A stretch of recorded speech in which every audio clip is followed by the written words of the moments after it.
All right, Proffitt Podcast listeners, I'm super excited about today's guest because I've known about you, Bevin, for a while, but we haven't officially met. And I'm so happy to see your face and be able to chat with you today. So welcome to the show. Thank you so much for having me. It is always kind of funny when I tell people my story. They're like, oh, I've heard about you. Yeah. I'm like, okay, that's good. It's good. The message is getting out there. Exactly. What you're doing is working. So keep that up. Check all the boxes and keep going in that direction. But I originally heard about you from A.B. Porterfield, and this was a few years ago at this point. And I think back to your story was so powerful and so impactful. And it's what you're sharing for so many organizations. I'd love to chat about that too. It's like the journey that you're on. But for someone that doesn't know your story and who you are, can you share a little bit about how you got started and what it is you do today? Yeah, absolutely. Way back in 2019, we all remember that way back then, right? When life was a little bit different than it is now. But Mother's Day of 2019, my husband, Mark, surprised me with tickets to France for my 40th birthday, which would be in November. So 6 months to plan, super romantic, but we had 2 kids under the age of 3. So we had to plan. So we set about planning. My youngest daughter was 2 at the time, and my son was 4 months old. And 2 weeks after that, I went in for my annual review thinking I was getting promoted, and instead I got let go. So all of a sudden our life is flipped upside down. Like I said, we had a 4-month-old at home. We had just bought a new van. I had taken money out of savings to take a full maternity leave. And a couple weeks after that, Mark and I were out on a walk. We live in the country, so no sidewalks, just walking down the street. And I said, babe, I don't want to look for a job. And he was an engineer, so I could feel his stress skyrocket. But I told him, I said, this is the 3rd time in under 10 years that I have lost my job for one reason or another. And I am tired of it. I do not want to put the financial health of our family into the hands of any one person ever again. And I told him that I wanted to take everything that I'd been doing. So as a digital marketer, a launch manager, a brand director for these multi-million-dollar brands. And I wanted to help small businesses and entrepreneurs grow their business to 5, 6, and 7 figures. This sounds very familiar to you, right? We want to grow our businesses through content. And I said, let's just try it as a proof of concept, see if I can make $5,000 by the end of August. And I'll still look for jobs, but if I can do this, this is what I want to do. And so June, $0, July, $1,000. I hit my $5,000 goal by the end of August. And by the time we were ready to go for the trip, I had made $35,000 in my business. So we were super excited. The business was taking off, but we still felt like it was totally crazy to leave our 2 kids for 3 or 4 days. It was such a fast trip. We were going to be in planes the same amount of time we were on the ground in Bordeaux. Yeah. So I said, this is crazy. We just should not go. Let's reschedule. We decided to go, and we had an incredible time. Delicious wine, amazing food, wandering through the city with my best friend and the love of my life, and reconnecting to who we were as a couple before we had kids and before we got married. We came home from that trip, and it was Thanksgiving week. So we had taken the week off work, and we're just doing stuff around the house. Again, pre-pandemic, so we had 25 people coming for Thanksgiving. Right. And then the day after Thanksgiving, I went upstairs to wake up Mark, and he wasn't breathing. And he had passed away in the middle of the night, completely unexpectedly. We had no idea this was coming. He had undiagnosed heart disease. So one of his arteries was 95% blocked, and the other was 50% blocked. So now I am a solo parent of 2 kiddos under the age of 3. I have a business that's growing, but it has not yet stood the test of time. And I'm the sole financial provider without my biggest cheerleader by my side. And so now my life had truly been flipped upside down. And about a month after that, I made a post on social media talking about that trip, talking about my birthday, talking about losing Mark. And I said, whenever you're faced with a choice, just take the damn trip. And that really resonated with people. And I got so many messages. from people just saying, I took this trip with my dad before he passed away and it meant the world to me, or I was going to say no to this trip with my girlfriends, but now I'm going to say yes. But more importantly, I started to hear from people that were saying, I'm not going to push my big dreams to the side anymore. Mm-mm. And that was where the start of the Take the Damn Chance movement was, because I changed it because when people heard Take the Damn Trip, they thought I was a travel agent. Right. And so it's Take the Damn Chance. And I say the word damn all the time, but it does stand for something. So it stands for decide and declare, attend your own party, moments, not minutes, and now is the time. And so I created the Do the Damn Thing method. And every good thing that I have done in my life, because I looked back at how did I navigate losing Mark? And how did I navigate? I lost my home in a house fire in 2010. I lost my dad to cancer when I was 24. My kids are IVF babies. So I was looking at how did I go through all of these hard things? And then how did I create these amazing things? I grew Collaborate.work, my business, from $0 to $300,000 in 18 months, even in the middle of the pandemic and grieving my husband. I then grew Take the Damn Chance from $0 to $300,000 in 24 months, while going after my biggest dream, which was Mark and I were about 60 days away from starting our next round of IVF. And so in 2021, I had Mark's and my daughter 20 months after he passed away. So every single good thing that I've done has been from the Do the Damn Thing method that I was learning. So we craft our damn manifesto, we find our damn people, and we do the damn thing. And so I'm so passionate about sharing this framework because it can be applied to your business, your relationships, your parenting, all of the things, all of the areas where you want to create incredible things. Can we just pause for a mic drop? I was like, that was a lot. Everybody can take a breath now. It's so, okay. So like I said, I knew your story. I've heard your story, but to hear you, I don't know how often people tell you, but you're an incredible storyteller. And maybe you're like, Crystal, this is my life. Like, this isn't really a story, but it is like the way that, I mean, I just want to pause for a second and say, thank you so much for being vulnerable and for sharing your message, because I do think, and there's just so much power. There's so much power. And I know that there's someone listening right now that is going through something hard. They're in the thick of the struggle and they are looking for a lifeline. And so I hope that in hearing your story, they can not only see that, you can come out on the other side of something that's really hard, but there's also resources. There's also people to turn to, because I can only imagine that you were probably in the middle of some of this chaos of any of the different tragedies that you've gone through. And you were looking for a resource, someone like who's gone through this that can help me, because I mean, that's only my take on it. So is what you've created, with Do the Damn Method and all the different things that you've done, is it what you wish you would have had? Like, let's talk a little bit more about that, because I love how specific the framework is and how it's, a great play on words. And you fired me up. I'm not going to lie. I'm like, this is like a Tony Robbins seminar. All of a sudden it's like, do the damn thing. I'm like, yes, I'm sold. I want to hear more about that. So really it was looking backwards, because people will say, oh, were you born knowing this? Right? Like, no. But when I looked back at all of those hard things, what was it that I do differently? Like, not better than anybody else, but differently to navigate those things with some grace and some creativity. And I think that for everyone listening who is trying to create content in the world, for a long time, I was like, well, that's just who I am, right? I'm just Bevin. And I think that we do our audience a disservice when we don't dig deeper than that. Because for a while, like with my first business, Collaborate.work, I did it. I was executing launches. I was in the thick of it. And I said, well, I couldn't possibly teach somebody how to do this. It's just innate. And so when I started to look at the Do the Damn Thing method, I had to break it down into, but what had I done?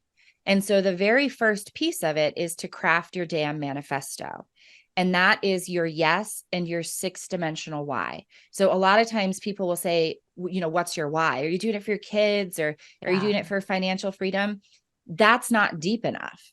Because if you're doing it for financial freedom and you haven't made any money in 6 months, it's real easy to say, I think it would just be better if I got a job. Yeah. But if you flesh out a full 6-dimensional why, which is the 6 important areas of your life: financial, emotional, mental, physical, social, and spiritual, then for me, my damn manifesto is to share the damn framework with as many people as possible in as many ways as possible, in order to create a sustainable, thriving business that both supports and inspires my family and the world. Sounds very long, but I have crafted it. It's why my book, Your Damn Manifesto, is all about crafting that, because it's simple to say, easy to remember, and it's the touchstone that when financially I'm growing something and I'm not making as much money, I can rest on but socially I get to work with who I want to, and I get to inspire my kids, or mentally I get to solve interesting new problems. Right. That's why that's the Craft Your Damn Manifesto. It is the touchstone you use to hold everything up to it and say, is this in service of that? And then the second piece that I've just really started digging into more and more is the find your damn people.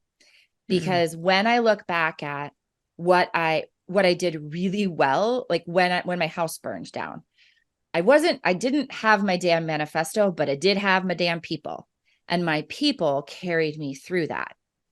When I got laid off, I thought that I had my people, but here was this company that had just let me go.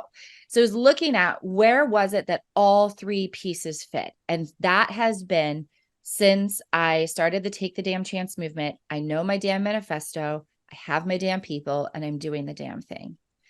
And when we think about the people, because you asked if I was like looking for those resources, right? I think that in every important area of our lives, we need 3 types of allies. And that is, we need the person or people who are walking the path about the same place that we are. So we need entrepreneurs who are starting out, or when you're a little bit further, we need entrepreneurs who are about 3 to 5 years in, right? If you're a mom, I had to look at, I didn't just need mom friends. I needed mom friends who had children under the age of 7. Yeah. Because that's different than a 17-year-old. Yeah. And so you need that. Then you need a guide or a mentor. And sometimes that's a coach or somebody that you hire. Sometimes it is somebody who's further along the path that you are actually asking for advice, not that they're just giving unsolicited advice, but somebody that you want to guide you. And then you need an inspiration. So you need somebody where you can say, I want that element. So if you're thinking about your marriage, same thing. If you've just a newlywed, you need other newlyweds in your life. If you want a guide and a mentor who can give you some feedback when things are getting a little rocky, and you need somebody's relationship to say, that's what we want. And those are the 3 pieces. And some of those will carry over, right? Like some mom friends are also your married friends, but doing that will help you elevate any area of your life where you feel like you're struggling. I love this so much, because specifically when it comes to accountability, when I think about content creation, right? Because you're a podcaster, and we all know, everybody that's listening, they have content, they want to create content, they're dreaming about creating content. There's like, those are the 3 levels that everybody's at here listening to this show. Yeah. And we all know it's hard sometimes. Like it is hard to rally and say, all right, I'm actually going to record this episode, or I'm going to hit publish, even though I'm scared. So I'm curious, what did that look like for you? Like who were your damn people when you were thinking about putting your message out into the world for the very first time? Like go back to the very like Genesis moment where you said, I want to share my story because I think it's important. So actually, hang on, let me back up real fast, because I'm curious. Were people asking you to share your story because they knew that you had a very significant experience that you had gone through? Or is it something that you said, you know what, I'm going to share this and see how the world reacts to it? How did that unfold? A little bit of both. So I just started talking. A lot of people had heard about me losing Mark. And so I did share that. And I think that part of the reason I'm so passionate about sharing the stories that are in my life, not just losing Mark, but the fertility journey that I was on and entrepreneurial, all of these things, is that I think when we share our stories, everybody feels a little less isolated and a little less alone. You don't have to share from the wound. You can share from the scar, right? I shared a bit more vulnerably right after Mark passed away. But when I decided to get pregnant using the embryos that we had frozen, I didn't share that until I was 12 weeks pregnant. So it wasn't like I was sitting in the car outside of the fertility doctor saying like, hey, come along on this journey with me. Yeah. I did some recording of things I might want to share, but I ended up never sharing it because that wasn't the story that I wanted people. I didn't want people in the office with me. I wanted to then share this is what I've done. I'm so excited. I will then share my daughter's birth and, like obviously again, not in the hospital room, but share that people do that. And I'm like, take a break, take a maternity leave of at least like 3 days. But so we can share from where we feel comfortable. So people were hearing the story because I was talking about it. I actually did a lot of Facebook Lives and I did a summit before I started my podcast. My podcast is less than a year old. And it's so funny what you just said about the days where we are like, oh, I don't want to push publish. I just had this conversation literally an hour ago with a coach I work with on my podcast about, I kind of phoned it in for a couple episodes because I didn't know what to record, but I felt I had to publish something. And he was like, yeah, that's okay. We do that sometimes. Yep. But I was sharing the story and sharing the stories. And so I saw that people were interested in that. And I was figuring out where I wanted to be in the world. I work with a lot of entrepreneurs. And for a while, that was my heavy focus, was around growing the damn business. I don't want to just do that, which is when I launched my podcast, which is called All the Damn Things. And so All the Damn Things is business, but it's also relationships. It's parenting. It's going after your big dreams. What I have done well and what I encourage people to think about is building this framework, because the reason I have it, I keep testing it to see, does it work in every area? And so far it does. So I know that the DAM framework can be applied to any area. But by creating an acronym that is really easy for me to remember and for other people to remember, 1, it makes it memorable. And 2, it's really easy for me to talk about it in any conversation. I don't have to think about what content am I going to share with you today. I'm going to see where it goes. And I'm going to know that I can go back to the D, the A, the M, the N and share that. Which is so fun because we actually talked about that right before we started recording, because there are podcast hosts that like to have things very scripted, and we're going to have, these are my 10 questions and we're going to hit every single one of them. And I'm going to send them to you beforehand and you're going to know exactly what's going to flow.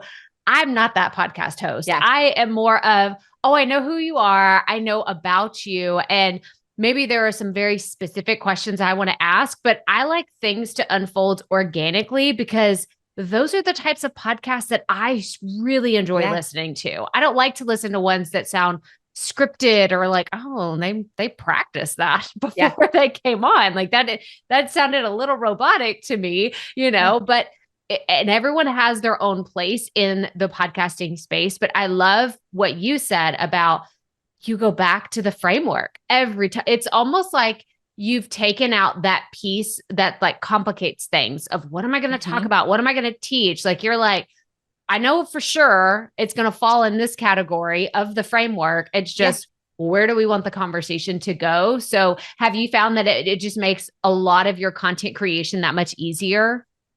Yes and no. So I agree with you on the podcast, like the podcasts that unfold and the content that unfolds, like you're involved in a conversation. Like if you're listening to this and you're like, oh my gosh, I feel like I'm right there in the room, then isn't that so much more engaging? I have been on a couple of podcasts where they're like, here's the 10 questions that I'm going to ask you. We've never gotten through all of them. Yes, it like, never happens. I was just on one recently and she didn't do her traditional like lightning round at the end. She's like, it just, you know what? We're in the moment. So I'm with you on that. So it does make it easier for me to have conversations and to share content that way, to go live. It doesn't necessarily make it any easier when I'm sitting at my desk thinking, what should I talk about? And I think I want to say that because I think as content creators, we all have that feeling. Mm-hmm. And then we see other people sharing their stuff and they're like, oh my gosh, it must be so easy for her. Right. But it's not always. Like, I still need to think, what's the prompt? What do people want to hear about? And then how can I apply my methodology to that question? Yeah. Yeah. And I think I appreciate your honesty because that is super helpful, especially because, and I said this recently on another interview, I think it's great that my audience hears all the different perspectives of different creators in this space because we are all so different and unique. Yeah. We have there's like a few key struggles that all of us face. How does editing work? How do I turn on my mic? Did I turn on my mic? It's like some of these I checked before we started. Do I have the right mic on? And I didn't. So I switched it. Yes, exactly. Like there's some key things that will be, like the struggles and the obstacles that all of us face. And then there's other ones that, like you were saying earlier, it's almost like this isolating feeling is like, am I the only one that struggles with this? And so I appreciate just how willing you are to share your journey. And like you said earlier, it's not just stories of, these larger experiences. It's like, this is just my story. It's not all of the stories. This is just my life. And I'm happy to share it. So I'm curious because I get this question a lot from podcasters in this community. They want to know where that boundary is. And I know it's different for everybody, but is there any specific instance where you've kind of butted up against something and you're like, I just don't know. Like, should I share this? Should I not share this? Do you have any examples of that? I do. And I'm not going to tell you what they are because I don't share them. Yes. Perfect. I had this conversation with Amanda Bucci when she was on my podcast. And we were talking about how even when we are so open and we share and we are vulnerable, that doesn't mean we have to share everything. We still get to set those boundaries of what we want to share and what we don't. And I think that is something for us all to remember, that even if I wanted to stop sharing about my children, I could do that because I can't eliminate and erase everything I've already said, which I think you also want to be aware of. Hey, is it going to be okay that you shared this in 10 years? And we can never know, but are we still going to be comfortable talking about it? So I do share my stories a lot, and I like to share them a lot of times so how we can relate to each other. So my keynote, because I do a keynote, I'm a keynote speaker as well. And I share the story about losing Mark. I share the story about losing my job for the third time, losing my home, all of these things, because the variety of stories that I tell allows the audience to see themselves in one of those stories. So they may not have lost a spouse, but they probably have been touched by cancer in some way. More often than not, I have at least one, if not several people come up to me and say they'd gone through fertility issues. When they can see themselves in the struggle, then they can see themselves in the success. Mm-hmm. So being able to say, I've gone through this really hard thing. And so they see me talking about the hard things and then also the good things, so that I'm not being defined as a widow, right, as a fertility warrior. I'm all of those things. And so I think that's it. There's a little bit of, if I share this story, is it in service of something?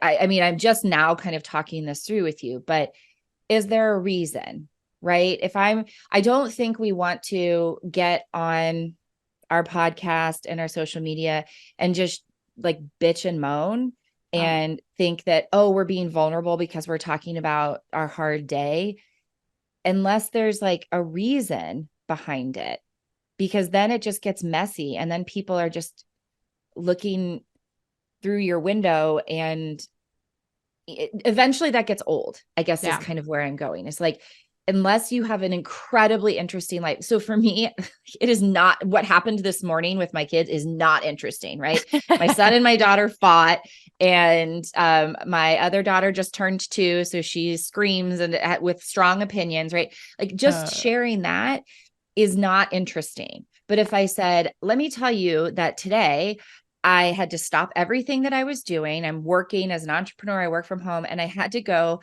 settle a dispute over which warrior won the split strike battle. And I do that, and I work from home in order to be able to stop, spend the time with my kids, and get right back to work. And if you are also a mom doing this, then you might, so like all of a sudden we're telling our stories in a way that actually benefits our audience instead of is just self-serving for us. Yeah. And this is so interesting because, well, first of all, this is why I love what I do, because I get to hear your story and then I get to ask you questions about your story. Like this is why I love my podcast and why people love listening to the podcast, because it's one of the things, because I think that so often we hear incredible podcast hosts, keynote speakers, and we want to understand, because I know there's a lot of people listening right now. They're like, I want to have a podcast. I want to be asked to speak on stage, or I want to get that yes to a pitch, when I speak on stage, have that opportunity. And so I love seeing the behind the scenes and the thought process of, it's okay for me to share this because you've made that clear. And I think that boundaries are so important when it comes to your content, what you will share, what you won't share. And I love, by the way, that you have like the key things. You're like, I won't share these with anybody because I might those stories too. Right. I might someday. That's it. Is we can let those boundaries move and shift as we are comfortable. So we're defining our boundaries. We're not defending them. Oh, that's so good. And so we are saying, I may at some point down the road talk about some things that right now I just don't, they're too personal. They're too close. And that's okay. Yeah. Yeah. And I love that. It's like the ebb and the flow, the evolution. That's the thing that I've really settled on, having created podcasts for several years now. I look at it.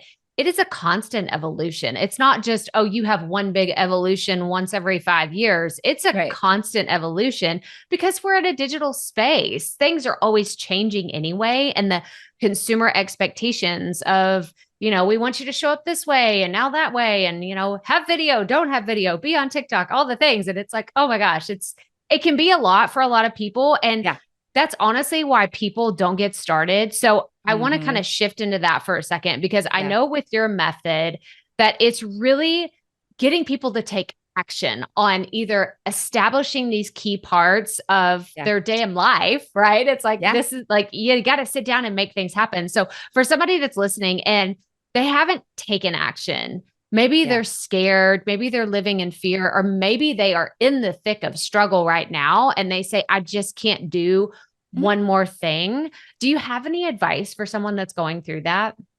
Yeah, I want to step back for one thing really fast, because we were talking about how we see all these people doing the things and then we feel like we have to do it that way. That is part of why I have my methodology set the way I do, is because I would hire coaches or I would join programs and I'm like, okay, I have to follow this step by step by step by step. And then about step 3, I'd be like, I don't really want to do that one. And so I'd skip that. And then all of a sudden their whole system falls apart. Right. And that's why with me, it's like the damn manifesto is your what and your why, not the how, right? It's just, what do you want and why do you want it so badly? And then, and so that's kind of where I want to start with this for you is, so if somebody's in the thick of it, or even they're just like, I want to start a podcast, I want to do this thing.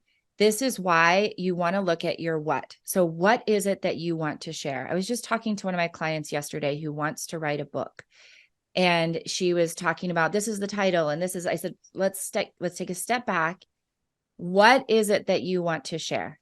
How do you want people to feel when they hear you talking, right? Like when they come to your podcast, are you trying to entertain them? Are you educating? Are you interviewing? What is it that you want? What is the message that you want to share? That's the what. And why are you so passionate about it?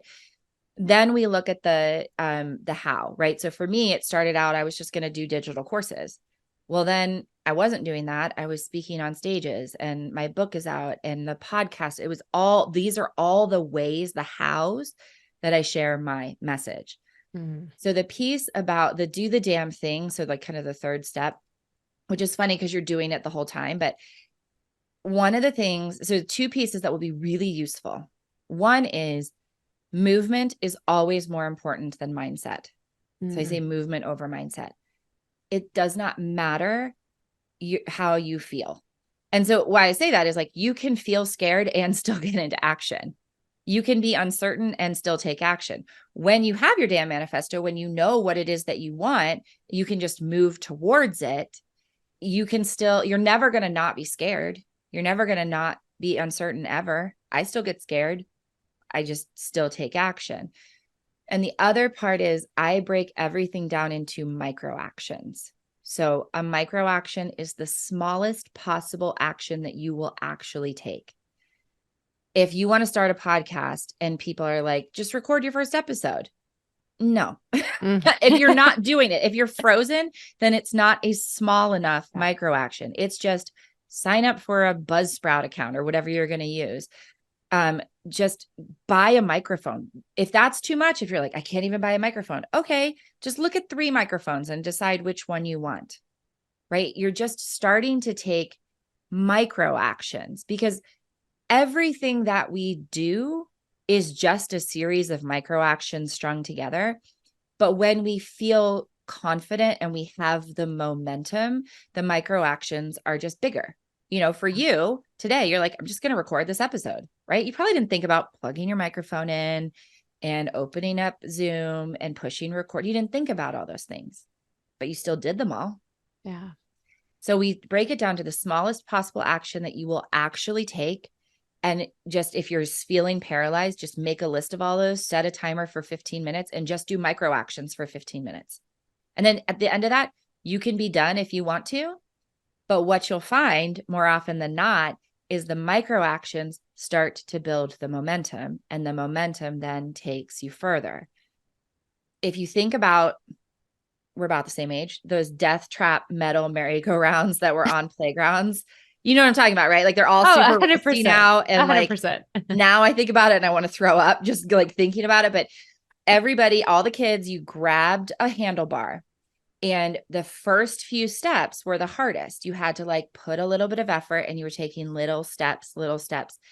And then as it got faster, you jumped on and it spun and spun and spun and spun. That's the part that makes me throw up now.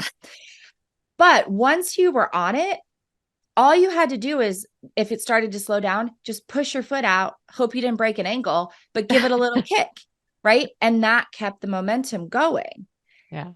What I realized about this as I told the story more and more about that is we didn't wait for the fun to get started. We took the first few steps knowing that the fun would come, not knowing when, but that's how we have to think about your podcast or whatever it is that you want to do. Let's just take some micro actions. Probably not going to be fun at first, right? Like, may not be great when you feel like nobody's listening to you. But if you keep taking the micro actions, the fun will come. This was, I feel like there was like 3 quotables. I'm like, oh, I got to go back and grab all that, because that was so good. I love the movement over mindset. I mean, that's the tagline for this episode, because that in and of itself is so good, because I love that you said you can still be scared and take that step anyway and move forward with it, because on the other side of that is the fun, or it's the creativity, it's the confidence. Like there's so many people listening. That's all that they're really longing for. It's not the downloads. It's like, I just want to feel confident sharing my message and knowing that it's going to help someone, because I'm so grateful that my audience is just a bunch of big-hearted softies. They just want to help people. Y'all are so incredible. And so I love that Bevin is giving us these tools to the micro actions, just all strung together, just make for maybe it's a bigger step. In some cases, maybe it's a jump or a leap. But I love how you explain that so much. So I appreciate that. Oh, Yeah. that was so Well, good. confidence comes from results, right? So it totally makes sense that you aren't feeling confident, but you can feel courageous. You can feel brave. Or you cannot feel any of those things. You can feel scared and uncertain and still take the steps towards what you want to create, knowing you can pivot and tweak however you want, but you've just got to get into action. What I say often is that, as you're thinking about this and you're like, well, maybe it's not the right time, or maybe the message isn't going to be received or whatever. We don't know, right? We never know what is going to happen tomorrow. If the pandemic taught us anything, right? Yeah. We never know what's going to happen to ourselves, our jobs, our friends, our family. That's not a reason to live scared. It is simply a reason to live fully. Mm-hmm. Can you say that one more time? That was so good. So we never know what's going to happen at any moment. And that's not a reason to live scared. It is simply a reason to live fully. That's beautiful. It's really beautiful. And it hits home. And I don't know if anybody's told you, you speak like you're giving us a sermon. Like, this is literally how I feel. I hope you and don't I'm mean like, preachy, but thank you. No, absolutely not. Like I said, like, I am just like, you're so good at this, Bevin. And I know that you have some incredible conferences you're speaking at, you're doing keynotes. So if you're listening to this and you host events, make sure that you reach out to Bevin and see if, her coming to your organization or speaking for you would work out, because I love hearing your story. I love hearing you talk, and you are such an incredible, just a gift giver. I know that sounds kind of silly to say this, but I feel like that you're giving all of us a gift by sharing your message. So I hope that that's validating for you, that you're still on the right track. Like, you are sharing the message you're meant to share. And I'm so appreciative that you are sharing it here with us today. This was incredible. Thank you. When we talk about the 6-dimensional why, and I think about my spiritual why, right? Which is your mission. It's not about religion. It is my soul's purpose to share this message. And whenever I'm struggling and feeling like, oh, maybe I shouldn't be doing this or that, I come back to that. And I'm like, no, this is what I'm supposed to be doing. And it's why I love going to any conferences or sharing it virtually. And I do these presentations for departments, because it is important. We all need to know, like, we take risks, right? We take chances, and the chances never pay off until, like, we take the damn chance on ourselves. And that's why this message is what it is.